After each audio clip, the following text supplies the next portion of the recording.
Assalamualaikum, balik lagi di channel Otomopedia teman-teman.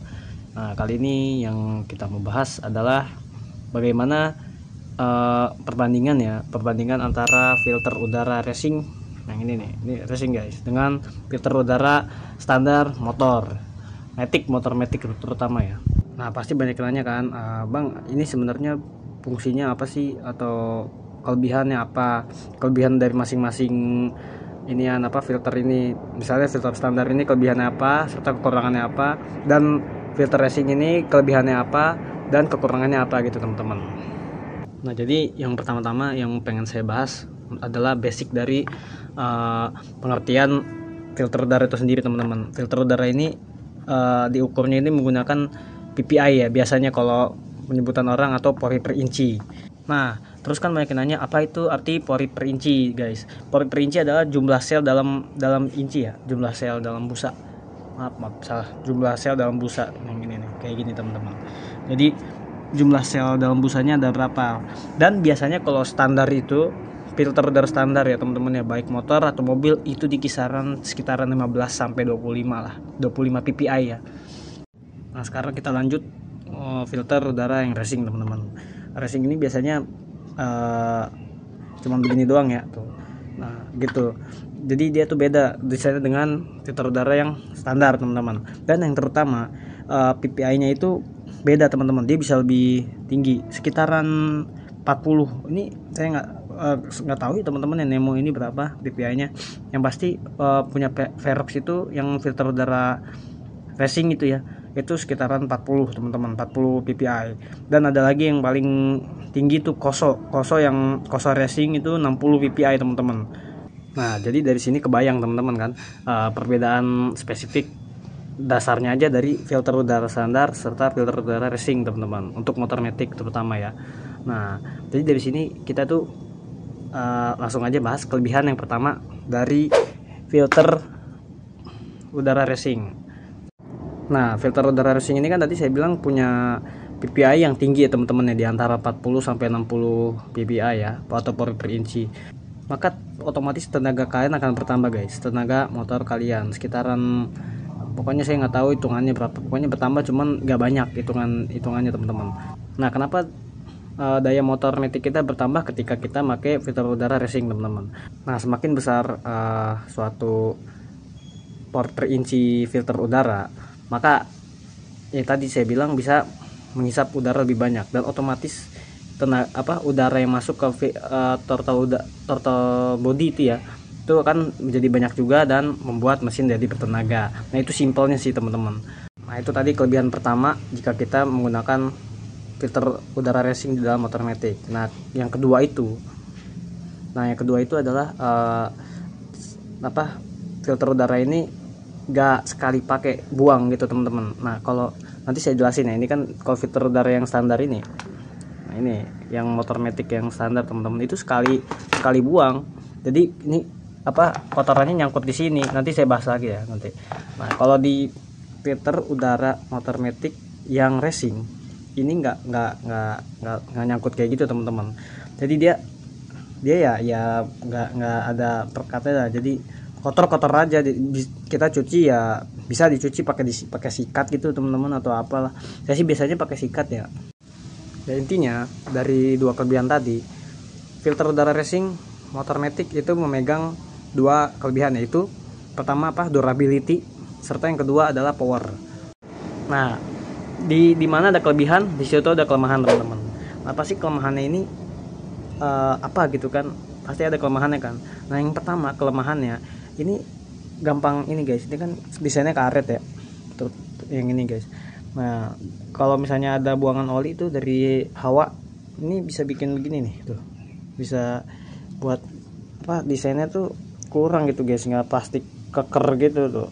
Ini kalau karet kayak gini kan otomatis kena oli jadi panas, bengkok kayak gini nih, jadi ya kena panas gitu teman-teman. Jadi filter udara racing tuh gampang kena panas dari lubang hawa motor matic gitu. Jadi oli yang naik buat bagian sini nih jadi rusak deh teman-teman tuh. Jadi ini itu kalau udah berumur lebih dari setahun sih ya teman-teman ya, setahun atau setahun setengah lah. Nah, yang kedua adalah dengan besarnya mikron atau PPI si filter udara racing motor kita itu, otomatis udara yang kotor ada yang masuk teman-teman. Kotorannya tuh ada yang masuk pasti. Jadi itu penyaringan filter udara racing ini gak sebaik filter udara yang standar teman-teman, yang kayak gini tuh ya kan. Filter udara standar bahkan ada 2 lapis tuh, kalau ini cuma 1 doang teman-teman lapisannya tuh. Jadi anginnya masuk dari sini teman-teman, anginnya masuk dari sini kan. Nah lalu kan kehirup ke sini ya. Nah itu banyak teman-teman, masih banyak kotoran yang kehisap. Apalagi kalau udah rusak kayak gini, tambah ada lagi apa namanya, kayak semacam debu-debu gitu masuk lah. Nah makanya dengan kita pakai ini, otomatis throttle body intinya cepat kotor gitu teman-teman, intinya gitu ya tadi. Jadi kelemahannya itu ada 2. Yang pertama itu apa namanya, desainnya itu nggak lifetime ya teman-teman ya. Tetap kita bakal beli lagi, saya jamin teman-teman. Tuh ini kena oli tuh, kena panas hawa oli yang naik dari lubang hawa itu, lubang hawa motor. Nah yang kedua adalah itu tadi, jadi throttle body gampang kotor karena masih ada kotoran yang masuk gitu. Nah kita lanjut. Yang kedua teman-teman adalah filter udara standar ya, motor matic. Nah ini punya bekas saya nih teman-teman, udah lama nih, tapi kotorannya ini masih ada tuh kan. Nah, ini membuktikan bahwa filter udara standar itu sangat baik untuk menangkal kotoran teman-teman, sangat baik ya, saya bilang sangat baik, dikarenakan PPI nya juga kecil teman-teman, sekitaran 15-25 mikron atau 25 PPI lah. Nih tuh teman-teman lihat kan tuh, ininya tuh, ini bekas kotoran saya, ini bekas kotoran motor matic saya nih. Nah dengan tersaringnya kotoran di sini, jadi hampir nggak ada kotoran yang masuk ke throttle body teman-teman. Jadi bisa disimpulkan jika kalian pakai filter udara racing yang standar itu nggak perlu repot-repot servis throttle body lagi teman-teman, kecuali kalau kalian pakai filter udara racing. Nah itu kalian bisa servis throttle body setiap perbandingannya 2:1 lah. Ketika kita servis CVT 2 kali, maka kita harus servis throttle body 1 kali, karena pakai filter udara racing yang kerapatan debunya masih kurang teman-teman, masih ada debu-debu atau udara kotor yang masuk ke throttle body. Sedangkan kalau pakai filter udara standar itu nggak bakal ada kotoran yang masuk teman-teman. Nah terus apa kelebihan yang kedua teman-teman? Kelebihan yang kedua adalah desainnya memakai plastik keker. Nih tuh kayak gini. Ini saya nggak tahu ya, ini Yamaha ya teman-teman ya. Mungkin kalau pabrikan lain saya nggak tahu apakah pakai karet atau pakai apa, tapi yang pasti kalau saya samain aja ya, keker plastiknya teman-teman. Beda sama desain filter udara racing yang karet tuh, bisa ini kan bisa dibengkoknya, mata ini nggak bisa. Jadi kalau ada oli yang naik ke filter udara, ke lubang hawa gitu teman-teman, ini nggak bakal ngaruh, ininya tuh nggak bakal bikin bengkok. Nah beda kan kalau misalnya ini tuh, beda teman-teman.